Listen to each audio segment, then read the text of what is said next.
जंगल में बाढ़। ये कहानी सुंदरवन नाम के जंगल की है। यहाँ बंदर, भालू, चूहा, हाथी चारों अच्छे दोस्त होते हैं। शेर खान जंगल का राजा होता है, पर वो बहुत घमंडी होता है और उसकी चापलूसी हर समय लोमड़ी करती है। शेर खान जंगल के विकास के लिए कुछ नहीं करता। जंगल में बारिश के दिनों में बाढ़ आने की संभावना होती है, पर शेर खान इस बारे में कुछ भी नहीं सोचता। ये देखकर एक दिन भालू देखो ना, बारिश का मौसम आने वाला है, पर शेर खान ने अभी तक बारिश के पानी को निकालने के लिए कुछ नहीं किया। बंदर भाई, तुम ठीक कह रहे हो, पर हम कर भी क्या सकते हैं? शेर खान के आगे हमारी कहाँ चलती है, वो किसी की कहाँ सुनते हैं। दोनों इसी विषय पर बात कर रहे होते हैं। तभी दोनों के दोस्त चूहा और हाथी वहाँ आ जाते हैं। अरे दोस्त, तुम दोनों इतनी सुबह सुबह आखिर कहाँ चल दिए? हम दोनों शेर खान के पास जा रहे हैं, तुम दोनों भी हमारे साथ चलो। शेर खान के पास ऐसी क्या बात करनी है तुम्हें? मुझे तो उसके पास जाने में बहुत डर लगता है। अबे डरता क्यों है? हक की बात करने से कभी भी डरना नहीं चाहिए। और फिर भी अगर डर लगता है ना, तो चूड़ियाँ पहन ले तू। अबे चूड़ियाँ पहनने की बात मत कर। ठीक है, मैं चलता हूँ तेरे साथ। सबकी बात सुनकर चूहे से रुका नहीं जाता है और वो उछलकर हाथी के ऊपर बैठ जाता है। फिर कहता है, अरे दोस्त, वो क्या है, डर के आगे ना जीत होती है, इसीलिए अपन भी चलेगा। और हाँ, हाथी ने जंगल में एक न्यूज़ सुनी है। इस बार बारिश अपने सारे रिकॉर्ड तोड़ने वाली है, इसलिए हमें शेर खान के पास चलकर ये बात बतानी ही चाहिए। हाँ, वैसे तो शेर खान कभी किसी का कुछ नहीं सुनता, पर अगर बात इतनी गंभीर हो तो उसे बताना हमारा फर्ज है। शेर खान सिर्फ लोमड़ी की ही बात सुनता है। मुझे तो शक है कहीं शेर खान का लोमड़ी से टाका तो नहीं भिड़ गया। हम चारों एक काम करते हैं, क्यों ना हम शेर खान की छमिया लोमड़ी को अपने वश में कर ले, क्योंकि शेर खान उसकी हर बात सुनता है। ये बात उन तीनों को ठीक लगती है। उसके बाद चारों लोमड़ी के पास जाते हैं। कैसी हो लोमड़ी बहन, क्या हाल है तुम्हारे? मेरा हाल जानने नहीं आए हो, जरूर कोई बात करनी होगी। लोमड़ी की बातें सुनकर चारों लोग एक दूसरे का मुंह देखने लगते हैं।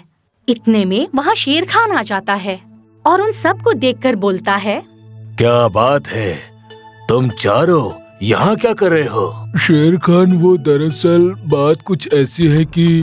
ऐसा कहकर भालू हकलाने लगता है। तभी हाथी कहता है, वो बात ये है कि कल मैंने जंगल न्यूज़ में बारिश और बाढ़ के बारे में सुना। अगर आपने बारिश को रोकने के लिए कुछ भी नहीं किया तो हमारा जंगल भी पानी में डूब जाएगा। हाथी की बात सुनकर शेर खान गुस्से में कहता है, मुझे मेरा काम सिखाने की कोई जरूरत नहीं, चलो जाओ यहाँ से।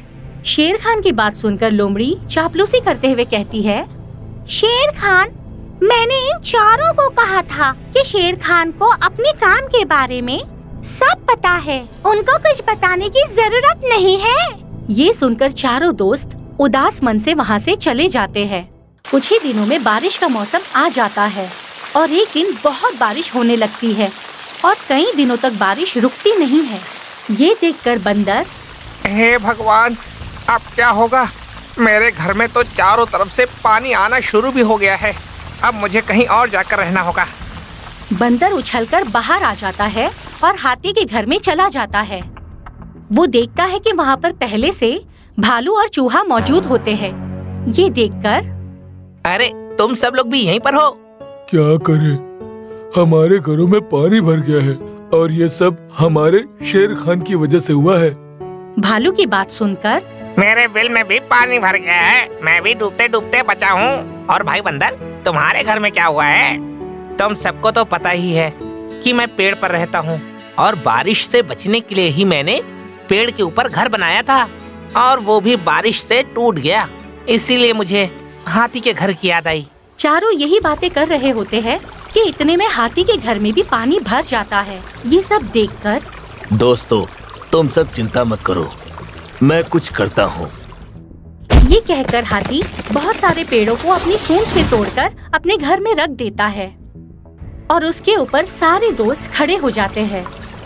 दूसरी तरफ लोमड़ी के घर में पानी घुस जाता है। पानी को देखकर लोमड़ी अरे, मेरे पूरे घर में पानी घुस गया है। अब मैं कहाँ जाऊँ? कोई मुझे सहारा दो। तभी लोमड़ी को शेर खान की याद आती है और वो शेर खान के घर की तरफ तैरते हुए चली जाती है। वहाँ जाकर वो देखती है कि राजा शेर खान भी पानी में तैर ही रहे हैं। ये देखकर, अरे यहाँ तो शेर खान भी पानी में तैर रहे हैं। मुझे कहीं और जाकर अपनी जान बचानी चाहिए, पर कहाँ जाऊँ? लोमड़ी थोड़ी देर कुछ सोचती है और कहती है, अरे ये चारों दोस्त अभी तक शेर खान के पास मदद मांगने नहीं आए। लगता है चारों पानी से बचे हुए हैं। मुझे देखना चाहिए। लोमड़ी हाथी के घर की तरफ तैरती हुई चली जाती है। वहाँ देखती है कि हाथी के घर में बहुत सारे पेड़ हैं और उन पेड़ों के ऊपर चारों पानी से बचकर बैठे हुए हैं। ये देखकर, भाई आप लोग मुझे भी बचा लो। क्या मैं आपके घर में आ सकती हूँ? कोई जरूरत नहीं है, चलो जाओ जाओ अपने शेर खान के पास।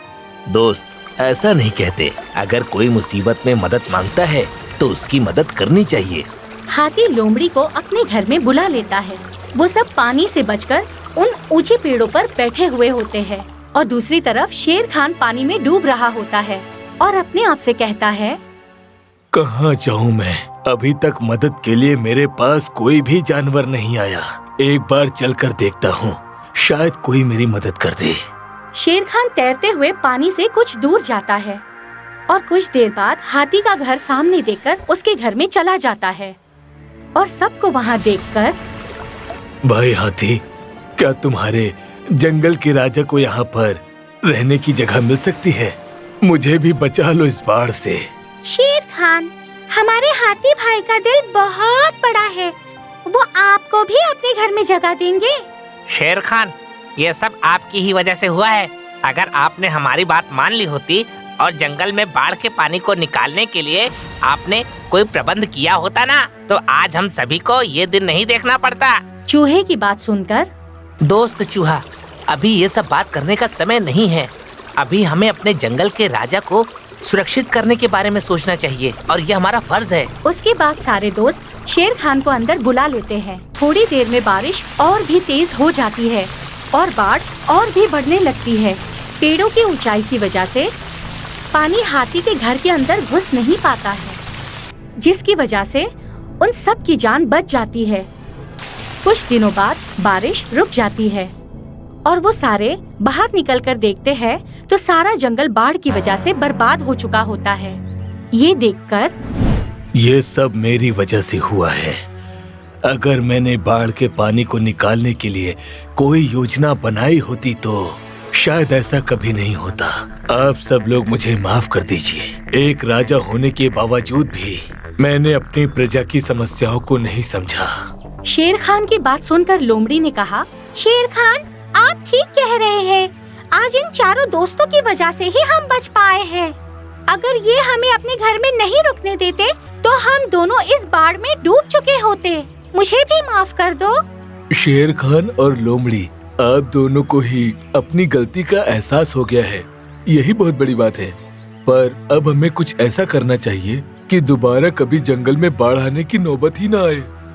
उसके बाद से शेर खान जंगल से पानी को निकालने की व्यवस्था करता है और आने वाले सालों में कभी भी जंगल में बारिश की वजह से बाढ़ की समस्या नहीं होती है और सारे जानवर खुशी खुशी रहने लगते हैं। आपको हमारा ये वीडियो पसंद आया हो तो प्लीज हमारे चैनल को सब्सक्राइब कीजिए और हाँ, वीडियो को लाइक और शेयर करना मत भूलना। धन्यवाद।